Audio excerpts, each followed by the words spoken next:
What is up, guys? It's your gal, Nebula Goddess here, and I am back with another episode. I did harvest some more of the wheat, and we got some more pumpkins. We had like a total of 41 pumpkins. Now we're down to 10 because I sacrificed 31 of them to the composter so we could have some more bone meal.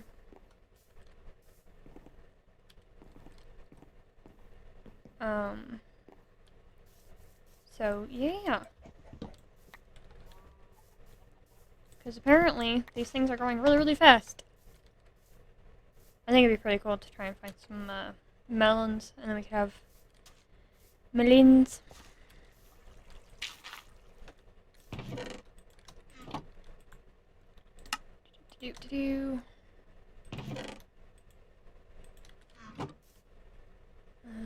Something I do want to start doing, though, is... Ooh, hey, you know what? No, that's what I should do.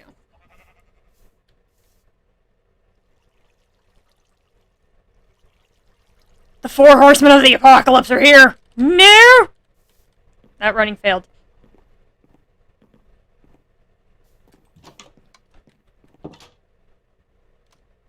Sorry. I saw an opportunity for a joke, so yes, I went for it. Probably not the best one, but I'm proud of it. So anyway,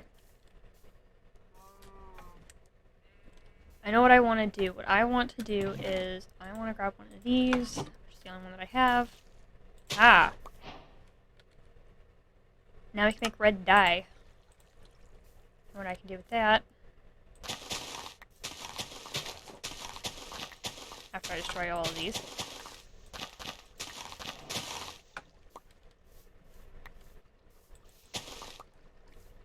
Okay. I have red dye. Do I want to do this now, though? Or do I want to, like...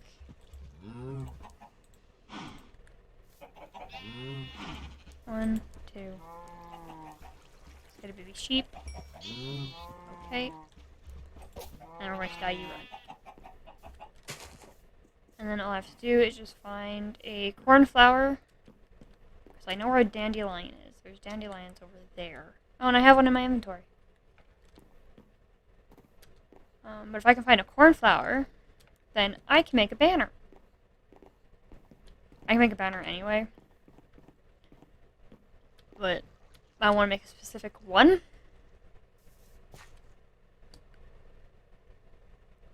So I'm going to have to go and do some... Oh wait, there's a flower meadow over there. I can go check there.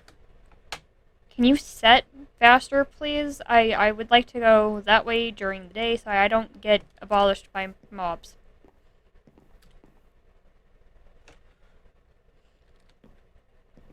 Yeah, the awesome thing with dyeing sheep is that it allows us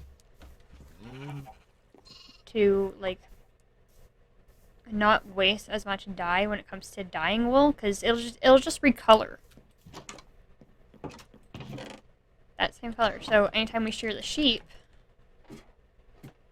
I'm waiting to get some more iron. Anytime we shear the sheep, we'll get the colored wool that the sheep is colored. So if we dye it green and we shear the sheep, we will get green wool. And then with breeding them across, it's like breeding a red and a white, we'll get pink. You're not going down fast enough. Please go down faster. I can't shift too many times or else sticky keys will activate. What do those things actually do? Can someone, like, please answer that? That would be greatly appreciated to know.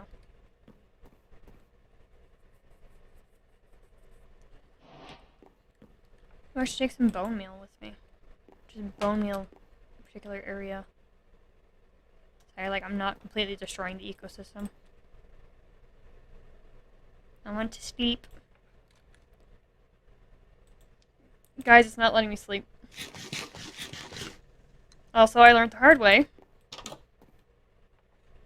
/ I also forgot that if you try to eat bread while filling the composter will eat your bread. It was not a nice feeling. I swear, this thing only changes color when I'm recording.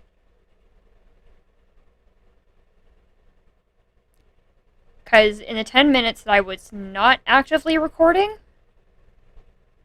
but I was still recording, this thing hadn't changed color. Started recording, and suddenly it's nearly all green. Apparently my copper likes you guys. Well, the copper, not my copper. That probably sounds weird.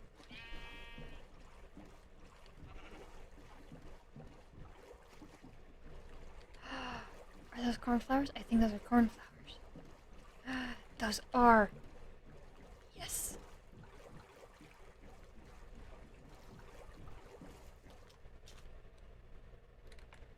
I forgot to grab bone meal. I don't really need one though.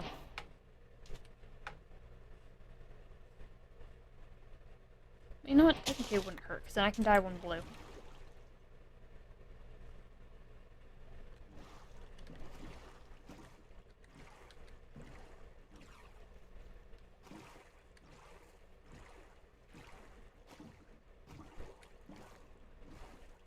So I wonder, how far can I go this way? Probably not that far. I don't remember.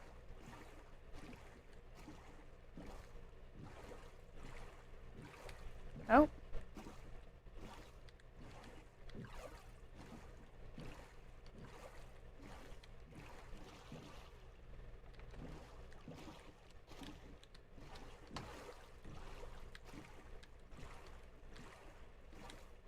You almost need a steering wheel for this thing.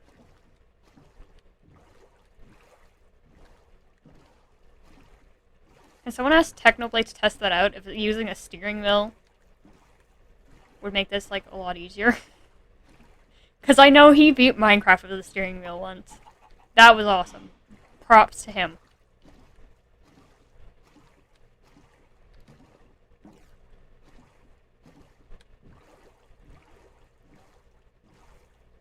Okay. And I'm back. No one want to miss me? Probably not.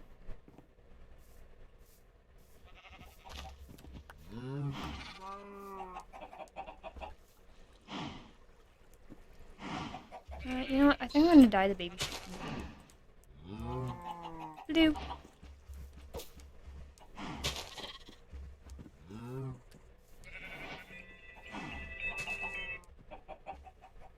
I'm in the middle of recording. I can't edit my recordings while I'm recording. I have bad time management sometimes, so I have several different alarms on my phone for several different things.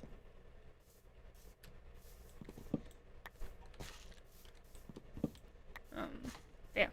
So that one was just to remind me that I need to edit. But I'm recording, so I can't quite edit yet.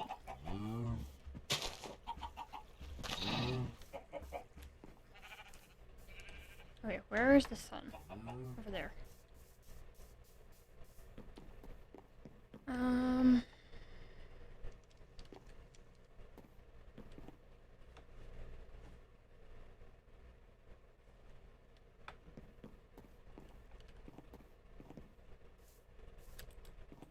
Okay, so what do I want to do?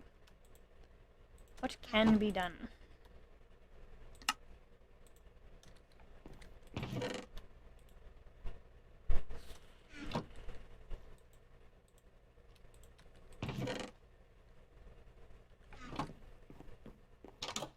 The weird thing is that you can't mix green and blue dye in Minecraft, or at least, like, the last time I checked, you couldn't. Which I just thought was, like, really, really weird.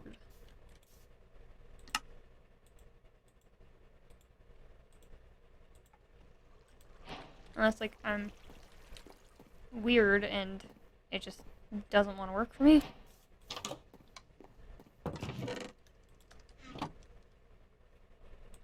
Yeah, see? Got yellow, we got...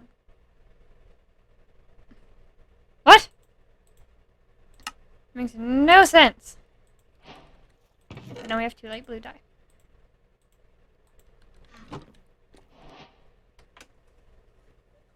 What were some of the other colors I needed? Oh, right. I'm going to need a purple at some point.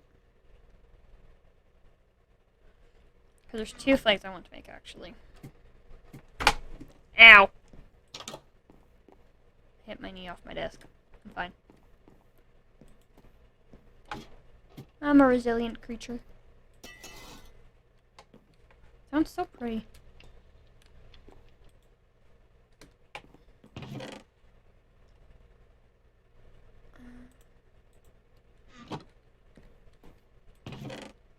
Ooh, hey, I could probably go check on how the hive is doing.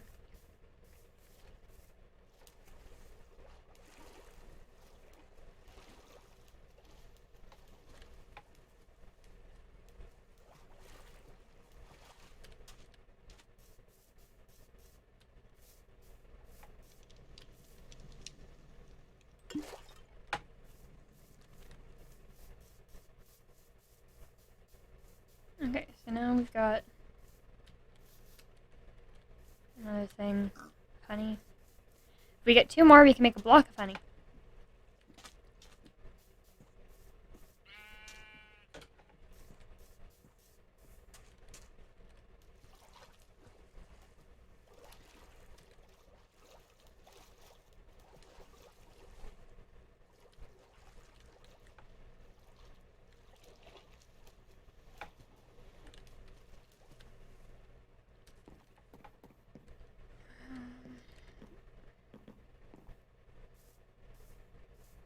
Oh, look, it grew up.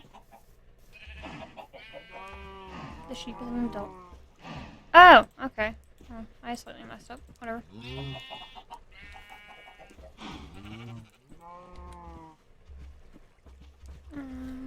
You and you. Baby pink sheep! I find it absolutely awesome of how there's rare mobs in Minecraft that just naturally spawn, a pink sheep being one of them. I don't remember what the spawn ratio is for them, so I'll look it up and I'll leave it in a comment down below. Because I am a pink sheep of my family. My mom and my nana, well, my grandmother. Well, yeah, my nana.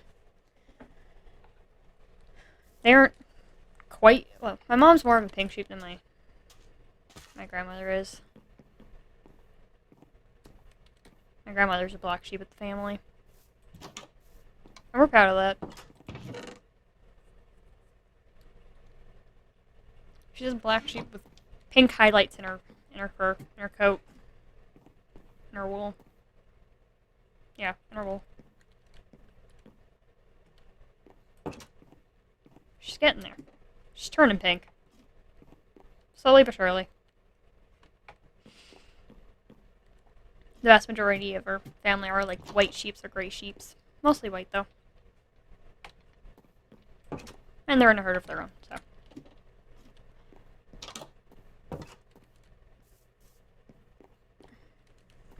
I'm proud of the family that I have.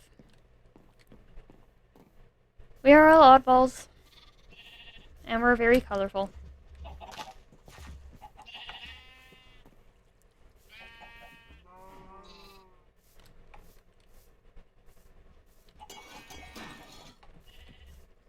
I love how on some worlds, it just does nothing but rain. And on other worlds, it's just like, rain? What rain? There's no rain.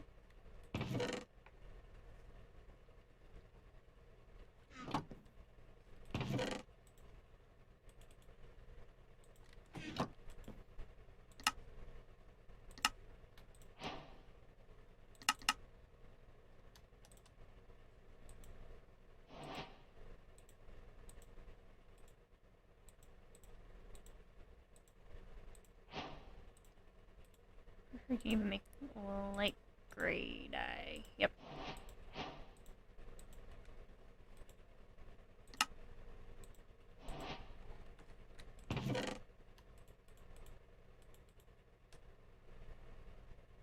just need to work on getting purple.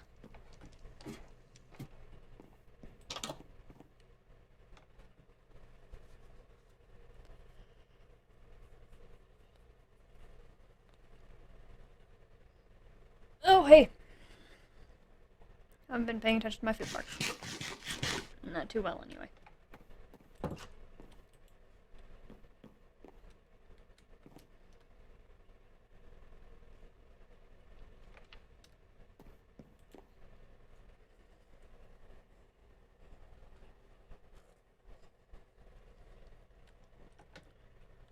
Okay.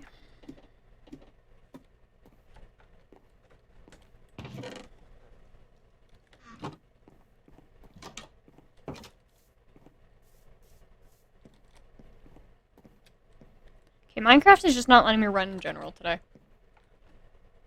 Why? I don't get it.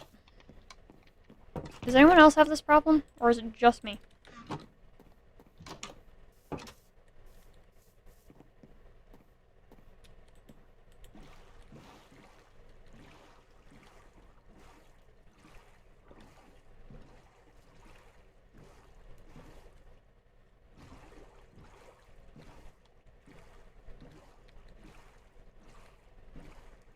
Okay, so going this way.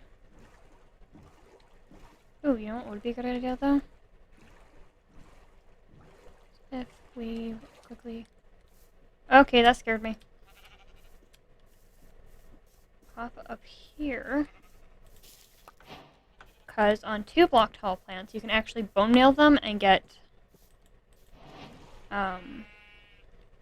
more of that plant, which is actually really cool.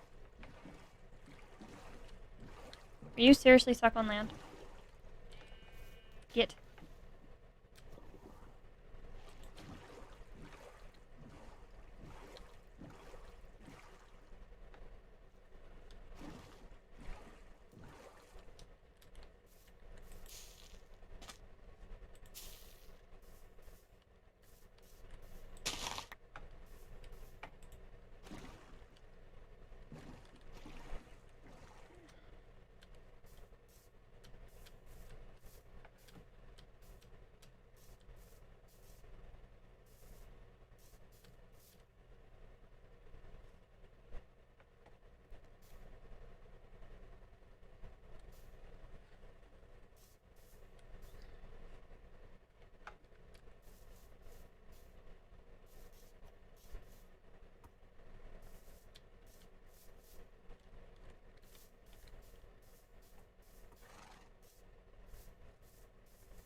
Ooh, okay, that's a drop and a half.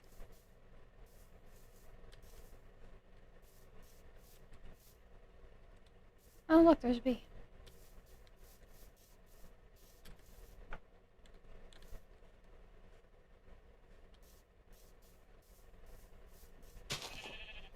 Jeez. That startled me. Yeah, this area is actually really nice.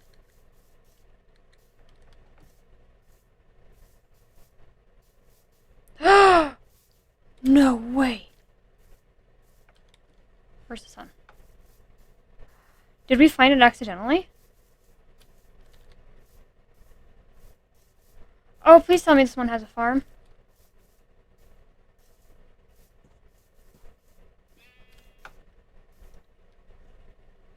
Shh! Okay, okay. My shift gave out on me. My shift gave out on me.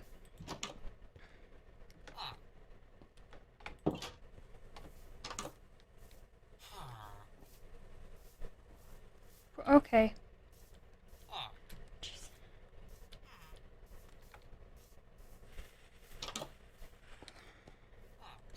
Hello. I'm having an anxiety attack right now. I'm snagging a potato.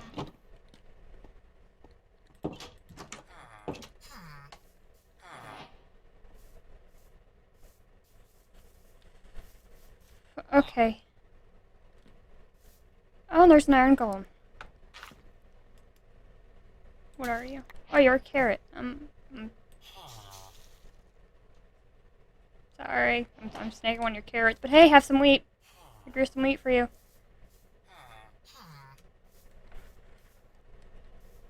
Okay. Alright, see, now I'm calmer now. I've calmed down. But now I want to go home. Going home. I'm going home.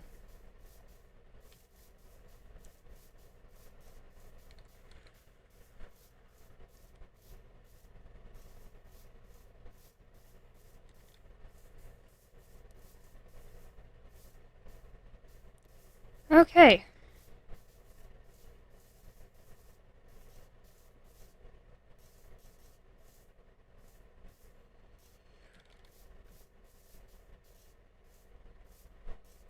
Whew. Oh, looks a little full. Hello.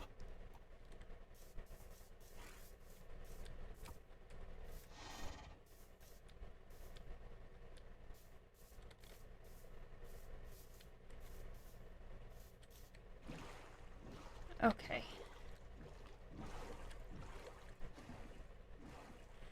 So the good news is my heart rate's slowed down now.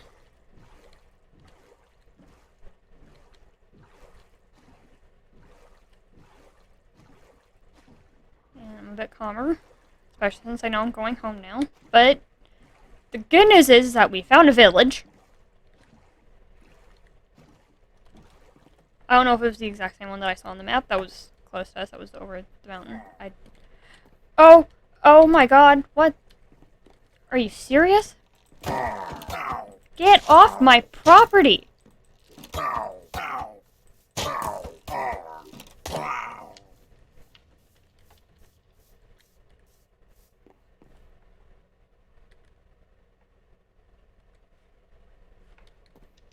My goodness, I did not allow visitors on my property! I do not recall fighting that person here.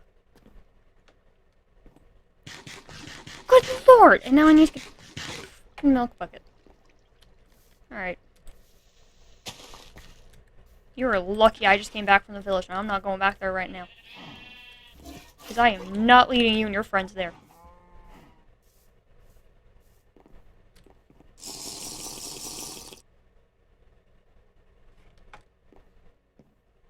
Good lord.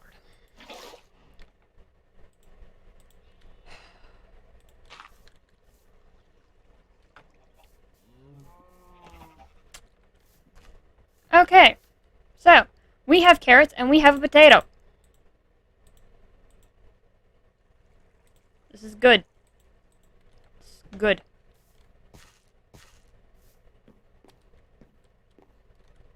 I also now have another ominous banner. Do I need to put this up to give you guys a warning that I am not dealing or putting up with any of you?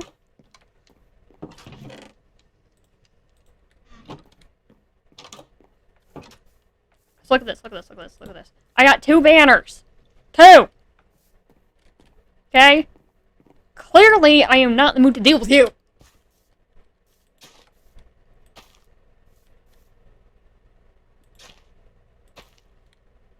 People.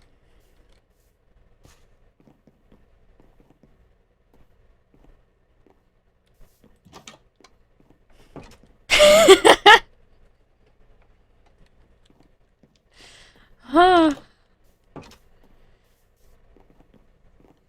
I have an anxiety attack / panic. Well, that borderline to like an actual panic attack. I get anxiety and panic attacks over like mobs and nearly falling down chasms. But if there's villager, it's like I'm done. Nope. I am not putting up with you. But it could also be because I've actually fought them before, and I took on 2 of them on my own. And that's why I'm just not really having it. Or because it's, like, they're technically, like, living, I guess? Whereas, like, zombies and skeletons are, like, the dead reanimated. And creepers are just... they're weird. I don't even know how to describe them.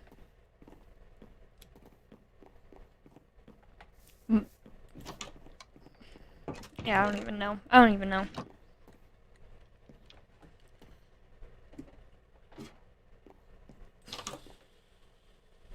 Okay, yeah, no, that actually was a panic attack that I had when I nearly fell down the thing. I can tell because my eyeballs hurt. Ugh, my eyes become really strained when I have panic attacks.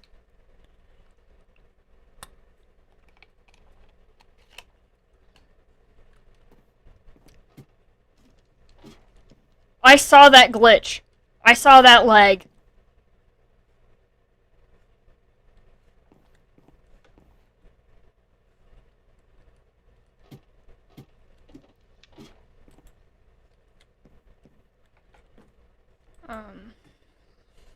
Yeah.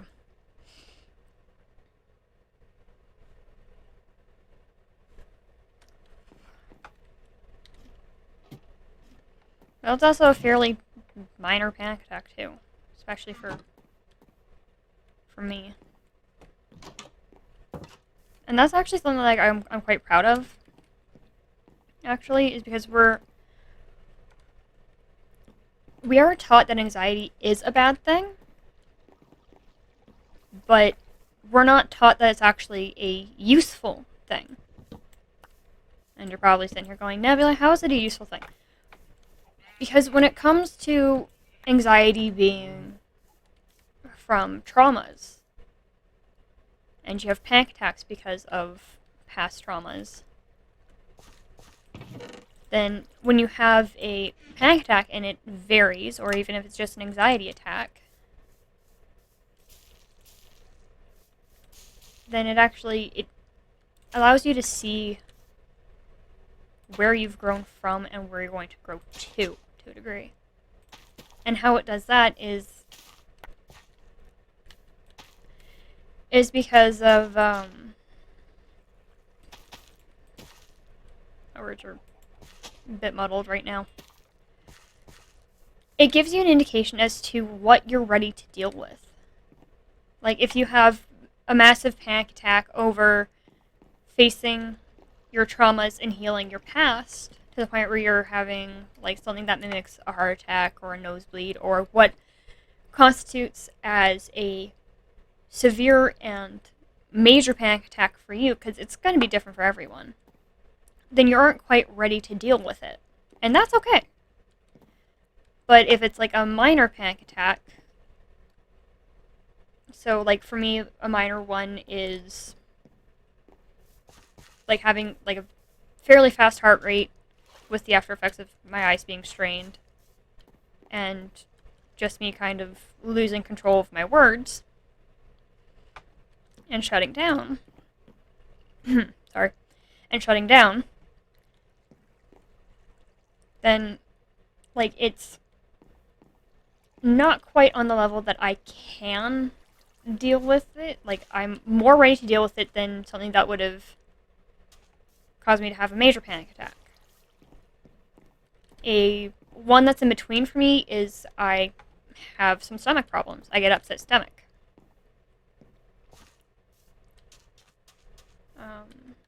But if I have an anxiety attack over it, then it's something fairly mild, I guess, I want to say, to deal with, like, to face. It's something that's a lot easier for me to face than something that's causing, like, a major panic attack in me, or a panic attack at all. If I'm just having an anxiety attack, then it's something that I can deal with, because it's still outside my comfort zone, but it's not too far out of my comfort zone that it's not going to cause me to shut down and end up getting hurt. So, like, when it came to the second episode of this series, and I went and I dealt with the pillagers that were over there, I was having an anxiety attack until I beat them, and it was, I can do this. And with the minor slash well, the minor panic attack I had over there with the zombie that jump scared me last episode, not last episode, episode 7, it was okay. Not quite at that point.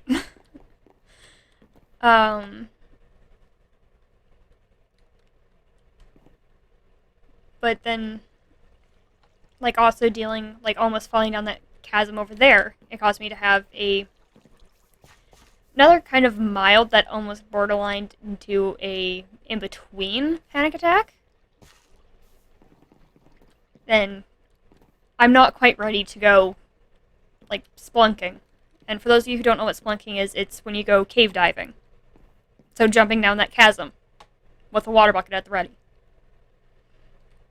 I am not ready to be doing that. Nope.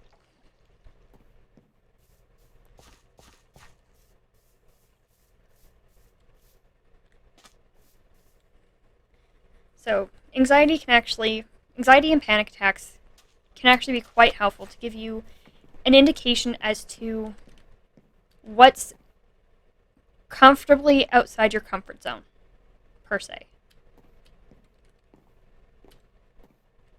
Well, that's actually exactly what it is. It can be a very helpful tool, regardless of where you are in your healing or your life journey. Because there are even those of us who don't have it induced from traumas, and are just a very anxious person. Can you not steal my boat, please? I need that.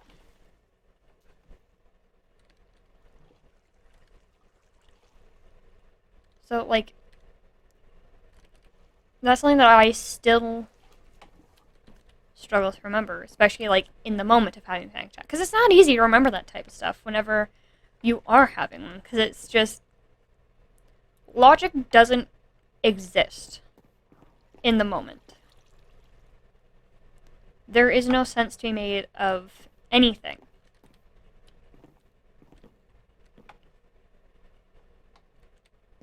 So it's actually something that should be taught, in my opinion. There are a lot of things that should be taught that aren't, like how to properly deal with stress, how to appropriately problem solve, how to communicate effectively.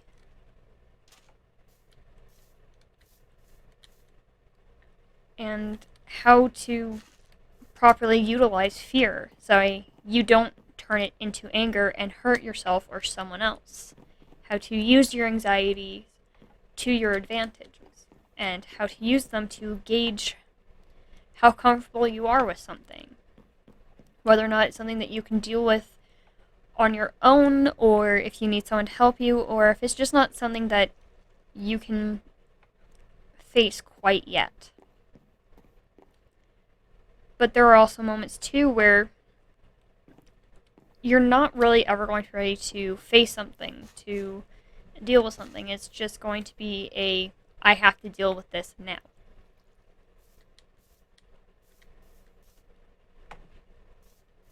And that's something that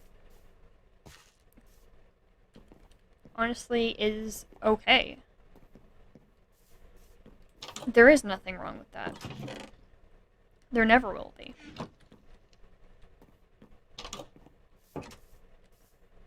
Wait, my brain stalled.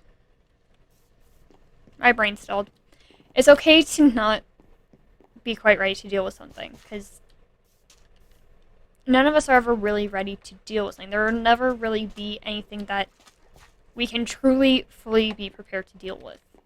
Even preppers who are prepping for doomsday and the zombie apocalypse, or what have you. That doesn't mean anything, okay? You can prepare all you want. You can have a bunker that's fully loaded with all the stuff that you need. Like weapons, whether it be guns, or swords, or machetes, or knives, or lead pipes. I don't know. And you've got, like, canned food to last you and, like, 10 other people, like, 3 years. That doesn't mean anything. Because you'll never be fully prepared. Because for all you know, those 10 people could end up having kids. At which point, what happens to the food supply? And what happens if you lose any of the weapons? What happens if you get locked out of the shelter that you've prepared?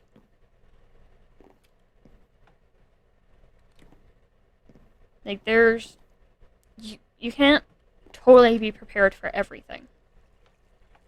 It's impossible. But that's part of being alive, is that we always try our best to be prepared for stuff. We always try our best to be on guard, to be ready.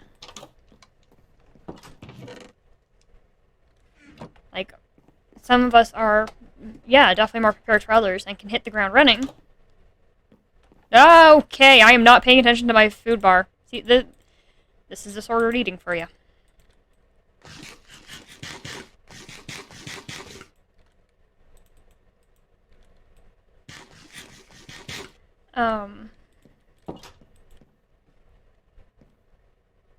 But yeah, like,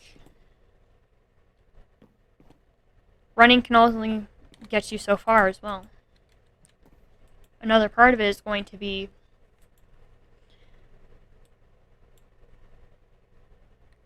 how much you have with you as well, along with how much work you're willing to put in. Because there are a lot of factors that a lot of people don't account for. And that's okay, because we're not ever going to be as fully prepared as we want to be, even though we try to be. I know a lot of this seems a bit repetitive, but I don't exactly have much else to talk about at the moment, so I talk about what I know about. And I know about anxiety, I know about PTSD, disordered eating, depression, even suicidal thoughts. Because I have my own experiences with them. I have my own experiences with the aftermath of abuse that people just don't want to think about. Because if abusers could feel remorse for the action that they did, of course they're not going to want to talk about it, because they're not going to want to know how badly they impacted your life. They're not going to want to deal with that. And it's partly because in their minds, what they did was okay. And partly because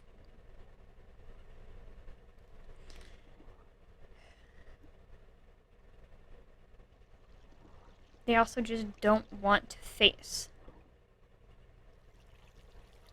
the fact that they're monsters. Because there are some people who, there are some abusers who will readily admit that what they did was wrong, but if you talk to them about it, they're not going to want to hear it. But it also makes you wonder, too, how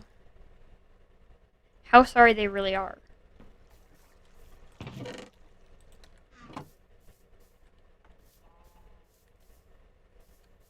And for someone who's been traumatized by that person, that can actually be quite hurtful.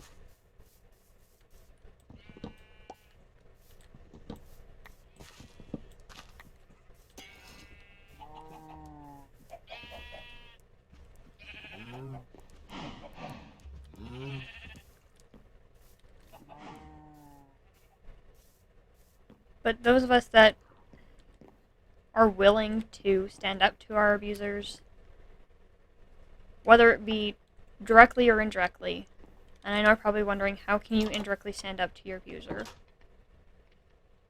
And that's healing. You heal.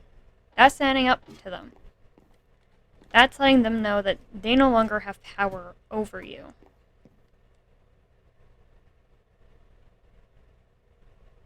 And honestly, from someone who is healing from the abuse of a highly narcissistic, egotistical, abusive person, who just did not care about my life. Healing is one of the best ways to stand up to them.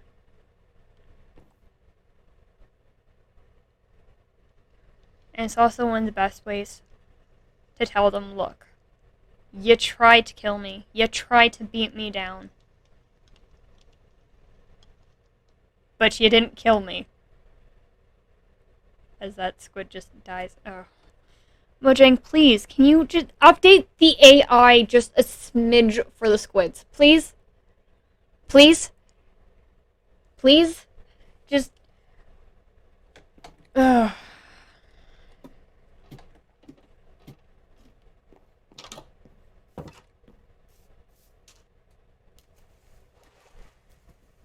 So, as I was saying, healing is one of the best ways to tell your abuser that while they tried to beat you down, because they actually... Here's something that I realized in my healing.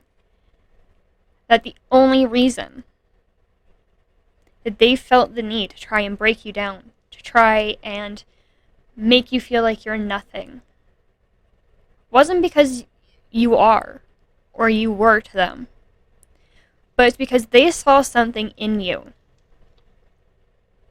that they didn't have, that terrified them. For me,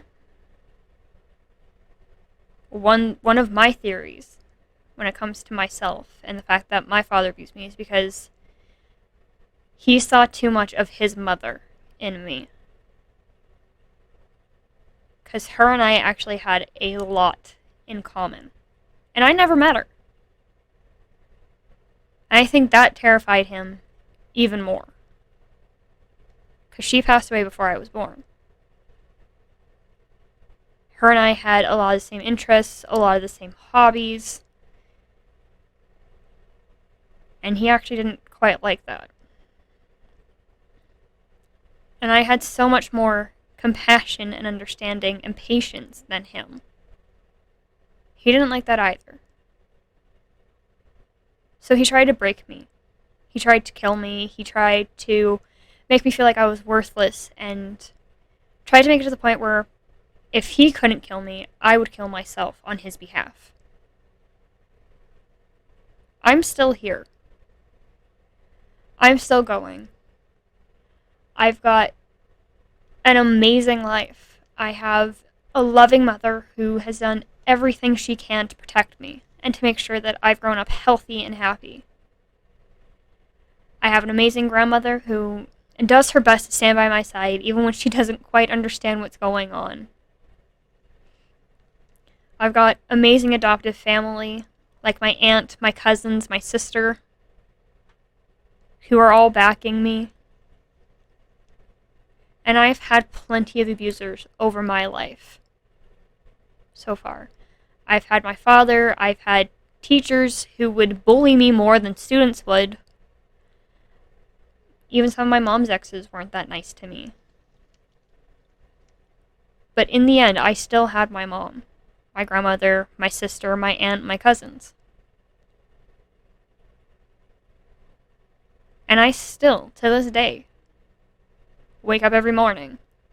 And sometimes the first thought I have is, why am I alive? I'm worthless. And that's not me talking, though. That's someone else. And because they want me to die, because they feel like I'm worthless to them, I'm not gonna. Because that's what they want. But what about what I want? What about what you guys want? I'm going to ask you guys something before I close it off for this episode. I want you to list either out loud or on a piece of paper or even just in your mind everything you love. How long does it take you to list yourself?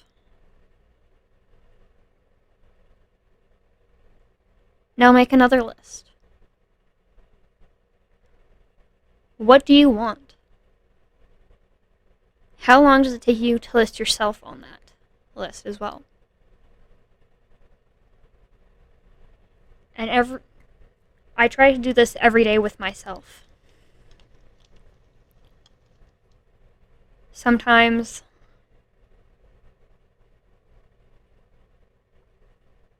I get a bit higher on my list when it comes to things that I love.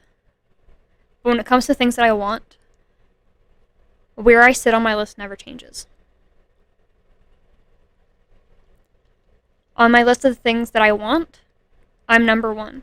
I want myself before I want anything else.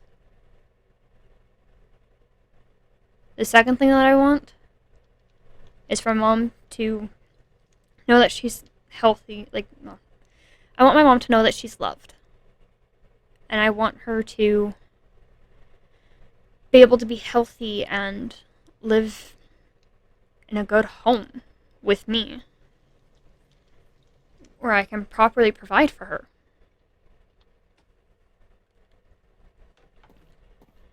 And I'm getting closer to that. But what's third on my list of what I want is I want you guys to have a safe community to come to know where you guys are loved, cherished, and wanted. To know where you guys can feel like you belong. And where you do belong, even when you feel like you don't belong anywhere. When it comes to the list of things that I love my mom. She's number one on my list. I love my pets. I love the rest of my family. And I love you guys. And then I love myself. And that's actually okay to have. Because in my opinion, as long as I even just end up in the top 5, I'm happy with that. Yeah, some people could argue that maybe I should have myself higher on my list. But I've always been one to love others before I love myself. Even before my father really started abusing me and the abuse started breaking me, I still always loved others before I loved myself. And that's because I could see from a very young age how much that love was needed. So I always gave out the love that I had. Because I knew that someone out there needed it. Even just a little bit. But just showing that little bit of love was more than enough to cheer that person up and give them the strength and the courage to keep going.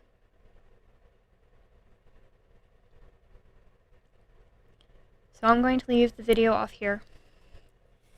And I will see you all in the next video. Remember, you are all loved, you are all cherished, you are all wanted. We'll face our monsters together. You're never alone. Because in this community, we all have each other. And I am proud of every single one of you. I'll see you all in the next video.